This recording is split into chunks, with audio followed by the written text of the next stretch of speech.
అసెంబ్లీలో నిన్న మాట్లాడిన ఏంటి ఒకసారి చూద్దాం.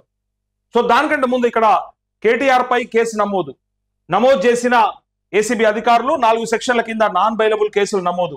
ఫార్ములా ఈ కార్ రేస్ ఇష్యూలో 55 కోట్ల అక్రమాలు, ప్రభుత్వం అనుమతి లేకుండానే నిధులు ట్రాన్స్ఫర్, ఎన్నికల కోడ్ అమల్లో ఉండగానే విదేశీ కంపెనీలకు ఫండ్స్, రూల్స్ అతిక్రమించినందుకు హెచ్ఎండిఏకు భారీగా పన్ను.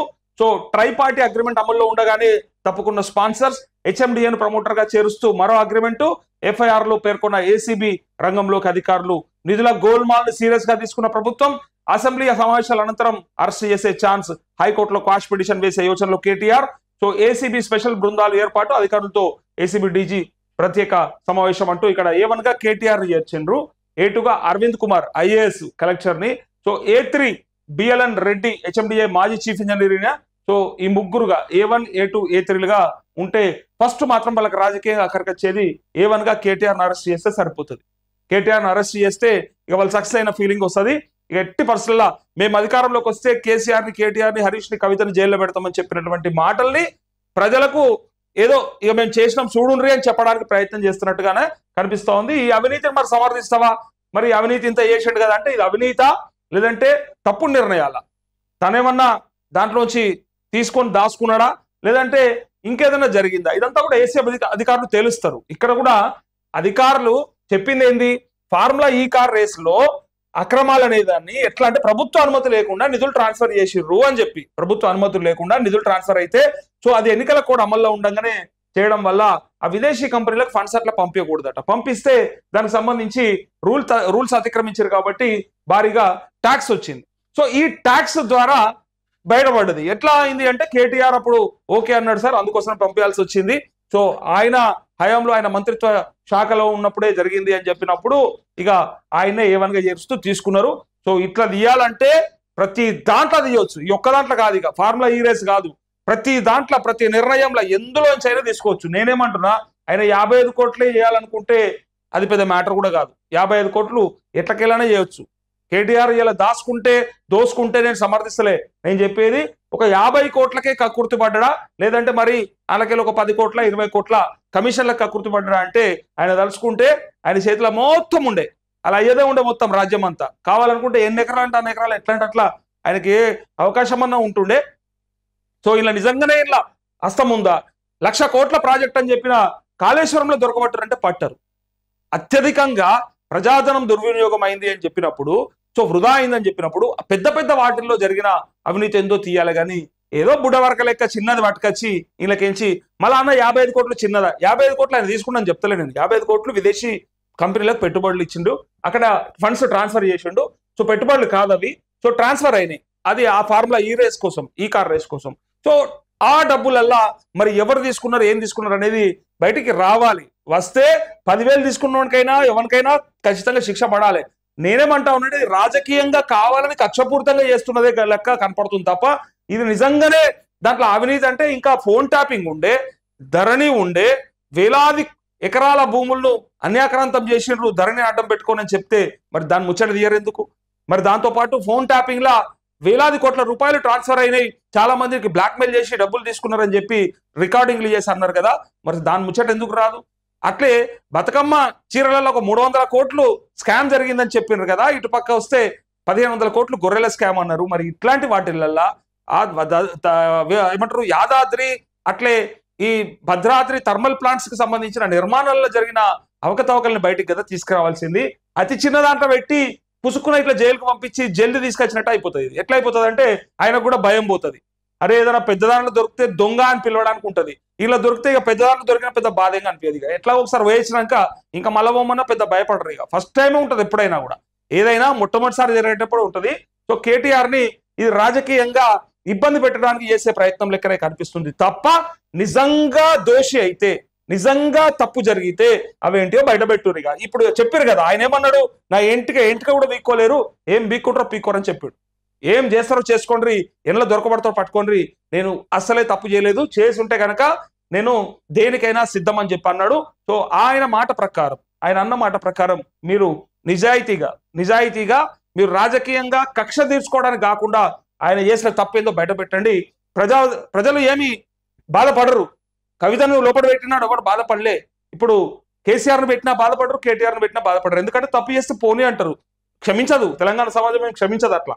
అందుకే కింద అన్నాడు, నేను అన్నా ఇట్లా నోట్లోంచి ఇక్కడ కింద కనబడుతున్నది, వెంట్రుక కూడా పీకలేదు, నేను తప్పు చేయలేదు, భయపడను. సాక్ష్యాధారాలు ఉంటే అసెంబ్లీలో ఫార్ములా ఈ రేస్ పై చర్చ పెట్టాలి. ఈ రేస్ కోసం హెచ్ఎండిఏ సుమారు 30 కోట్లు ఖర్చు చేసింది.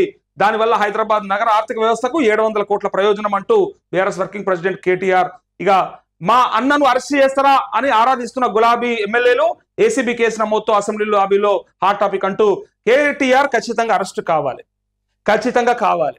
ఎందుకు కావాలంటా ఉన్నా అంటే ఇట్లా అయితేనే ఫస్ట్ రేవంత్ రెడ్డి మనసు తృప్తి అవుతుంది.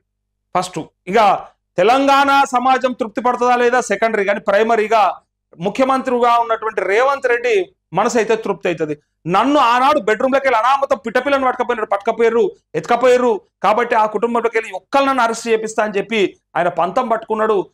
ఏమంటారు కదా, అప్పుడు ఏదో శిఖ ముడేసుకున్నట్టు, ఇట్లా కొంగు ముడేసుకున్నట్టు, దాన్ని అంటారు కదా, ఆ శపథం లెక్క, మంగమ్మ శపథం లెక్క, అది రేవంత్ అన్న శపథం అంటారు దాన్ని. రేవంత్ రెడ్డి తీసుకున్నటువంటి శపథం ఏంటంటే ఎట్టి పరిస్థితుల్లో కేసీఆర్ ఇంట్లోకి వెళ్ళి ఒకరిని జైలుకు పంపాలి. నేను చూసిన జైలు, నేను లెక్కబెట్టిన ఊచలు, ఆ ఇంట్లో ఒక కుటుంబ సభ్యుల్ని ఒక్కరినన్నా లెక్కబెట్టిస్తాను డిసైడ్ అయిపోయిండు. అందుకోసానికే పంపిస్తానన్నాడు. అయితే ఇలా ఇంతకంటే పెద్ద అవినీతి ఉంటే అవి బయట తీయండి, ఫస్ట్ వాటికి ఖచ్చితంగా ఎన్ని ఊచలు లెక్క పెట్టిస్తారో పెట్టియండి, మీతో ఎంత అయితే అంత చేసుకోండి అంటూ ఇక్కడ కేటీఆర్ కూడా అదే చెప్తా ఉన్నాడు. ఈయన అరెస్ట్ అయితే లాభం ఎవరికి తెలుసా? అందరూ ఏమనుకుంటారంటే అరెస్ట్ అయితే అయ్యో సిగ్గుబాయ, మానంబాయ, ఇజ్జత్బాయ, సిగ్గుబాయ, మళ్ళా ప్రజలలో ఎట్లా తిరుగుతాం, అయ్యో మేము రేపు పొద్దుగాల మా పరిస్థితి ఏంటిది అని చెప్పి ఏ నాయకుడు భయపడతలేడు. ఒక్కసారి జైలుకు పోయేస్తే ఆయనే పెద్ద నాయకుడుగా ఉంటా ఉన్నాడు. మొన్న పుష్పరాజు జర్ర ఒక్క 12 గంటలు జైలుకు పోయేస్తే భవిష్యత్తులో పార్టీ పెడతాడు, ముఖ్యమంత్రి అయిపోతాడని కూడా వార్తలు వస్తా ఉన్నాయి. పెట్టుకుంటూనే ఉన్నారు. ఇక అప్పుడే అభిమానులు కావచ్చు, ఇంకెవరైనా కావచ్చు, ఎవరైనా జైలుకు పోయేస్తే వాళ్ళే పెద్ద నాయకులు అవుతా ఉన్నారు, వాళ్ళే ముఖ్యమంత్రులు అవుతా ఉన్నారు, వాళ్ళే రాష్ట్రంలో కానీ లేకపోతే దేశంలో కానీ వెళ్తా ఉన్నారు. అంతే కదా, కనిపిస్తా ఉంది కదా. పెద్ద పెద్ద స్కామ్లల్లా పెద్ద పెద్ద తప్పులు చేసిన వాళ్ళు జైలుకు వచ్చిన వాళ్ళే బయటకు వచ్చినాక దర్జాగా ఏదో దేశం కోసం, దేశ సేవ కోసం, ప్రజల కోసమే జైలుకు వచ్చినట్టుగా కటింగ్లు కొట్టి చివరికి వచ్చి ఇట్లా అని చూపించేస్తే ముఖ్యమంత్రులు అయిపోతారు అని ఒక భావనకు వచ్చేసారు. అందుకోసమే ఇక తను కూడా చెప్పిండు, అయితే బయటకు వచ్చినాక నేను పాదయాత్ర చేస్తా, లోపల ఉండగా బుక్కడంత తక్కువ తిని స్లిమ్ అయ్యి బయటకు వచ్చి పాదయాత్ర చేసి పక్క ముఖ్యమంత్రి అవుతా అని చెప్పిండు. ఇక ఈయనకే ప్లస్ అవుతుంది. అది వీళ్ళు అత్యుత్సాహంతో జైల్లో పెడుతురు కదా, అనవసరంగా మన తెలంగాణ సమాజానికి ఎట్లా ఉంటుందంటే బాగా ప్రేమ ఎక్కువ. కొంచెం ఏదైనా మన గురించి మాట్లాడటం కోసమో లేకపోతే మన కోసం ఆలోచిస్తాడు అని అనిపిస్తేనో ఇక వాడిని నెత్తిన పెట్టుకుంటారు, గుండెలో పెట్టుకుంటారు. ఇక్కడ కూడా గదే పరిస్థితి, సానుభూతి ఎక్కువ. జైలుకు వేస్తే ఇంకెక్కువ సానుభూతి చూపిస్తారు.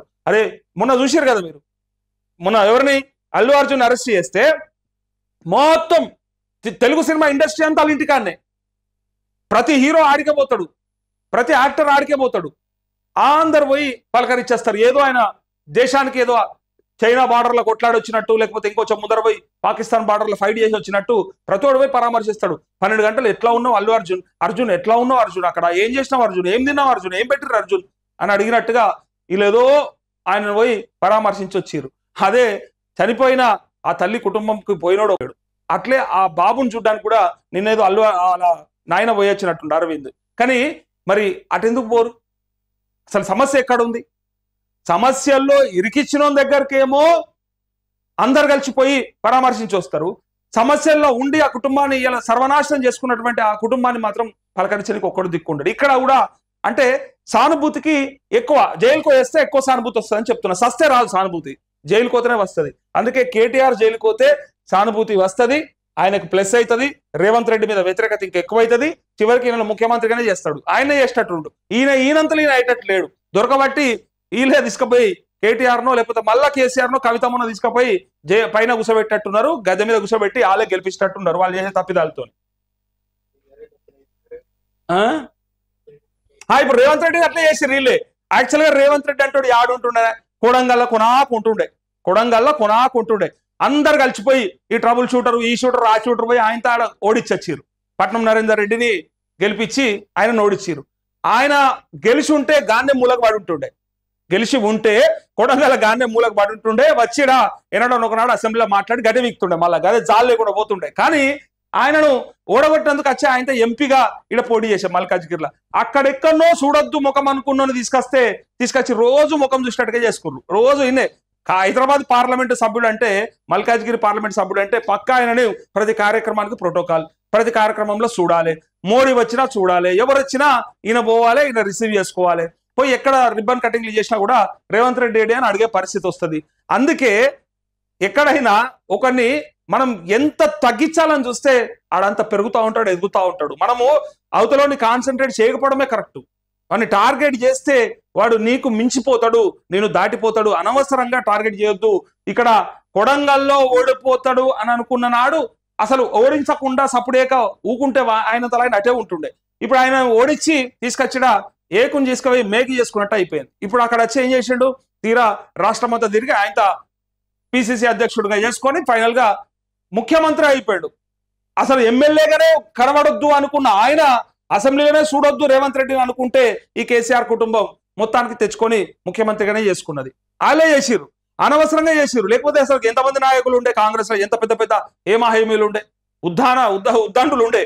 ఆ ఉద్దండులను వదిలేసి చివరికి ఈయన చేసుకోవాల్సి వచ్చిందంటే ఈ కుటుంబానికి ఆయన టార్గెట్ అయింది కాబట్టి, జైల్లో పెట్టారు కాబట్టి, బిడ్డ పెళ్లికి రానిలేరు కాబట్టి, ఇట్లా ఎంతెంత తొక్కితే అంతంత పైకి లేస్తారు అన్నట్టు ఇలా కేటీఆర్ కూడా రేవంత్ రెడ్డి ఎంతెంత ఇబ్బందుల పాలు చేస్తే ఆయన అంతంత ఎదిగే అవకాశము, అట్లే ముఖ్యమంత్రి కూడా అయ్యే అవకాశం ఎవరో చేస్తలేరు, తెలంగాణ ప్రజలు చేస్తలేరు. ఇంకోటి, రేవంత్ రెడ్డి పేరు సగం మంది కూడా ఎరకలేదు తెలుసా ఎన్నికలకు ముందు. అసలు రేవంత్ రెడ్డి, ఇక నేను ఈ మాట చెప్తే మళ్ళీ మన అల్లు అర్జున్కి ఎరకలేదు. ఆయన అంత పెద్ద హీరో, స్టార్ హీరో, ఆయన ఇన్ని సినిమాలు తీసిండు, ఆయనకు రేవంత్ రెడ్డి ఎవరో తెలియదు. ఈ రాష్ట్ర ముఖ్యమంత్రి గౌరవనీయులు అని ఆయనతో మైకిట్లని ఎవరు అడిగిండు. ఈ ఒక పేరు మర్చిపోయినందుకే తీసుకొని జైల్లో పెట్టిందని ఆయన మీద పుకార్లు వచ్చినాయి, అది వేరే విషయం. కానీ ఇక్కడ ఒక సినీ స్టార్కి, అంత పెద్ద స్టార్కే తెలియదు, తెలుగు స్టార్కి, అదే తెలుగు స్టార్ కాదు కానీ పాన్ ఇండియా హీరో ఇవ్వాల, పాన్ ఇండియా హీరోకే ఐడియా లేదు ఆయన ఎవరో.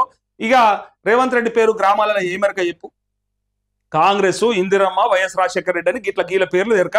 దాని ద్వారా కొంత ఇది కేసీఆర్ మీద వ్యతిరేకతనే. మళ్ళీ అక్కడ కూడా నేను మొన్న కూడా చెప్పిన, ఇది కేసీఆర్ మీద వ్యతిరేకత తప్ప ఇదే ఈయన గొప్పతనం ఏం లేదాడ. ఈడ గెలిస్తే ఆడ వదిలేస్తే అటే ఉంటుండే సప్పుడేక. వీళ్ళు తీసుకొచ్చుకొని ఆయన పెట్టుకుర్రు, ఏదో అంటారు కదా, ఇంటెన్కు ఉన్నది తెచ్చి నడింట్లో పెట్టుకున్నట్టు అయిపోయింది. ఇంటెన్గా యానో పెరట్లు ఉంటుండే, సప్పుడేక వస్తుండే పోతుండే, అటుకెళ్ళి అటే ఉంటుండే. కానీ ఇంట్లో ఎదురుందా మనం తులసి మొక్కనుగా తెచ్చుకున్నట్టు, యాక్చువల్గా గంజాయి మొక్క అని పెడితే అటే వీక్తుండే, తులసి మొక్క అనుకుని తెచ్చి ఆయనతో ముందర పెడితే అది మన ముందే కనబడ్డట్టు అయిపోయింది. రోజు మన ముందే ఉంటుంది. ఇక మనం ప్రదక్షిణాలు చేసే పరిస్థితికి వచ్చేసినాం దాని చుట్టూ.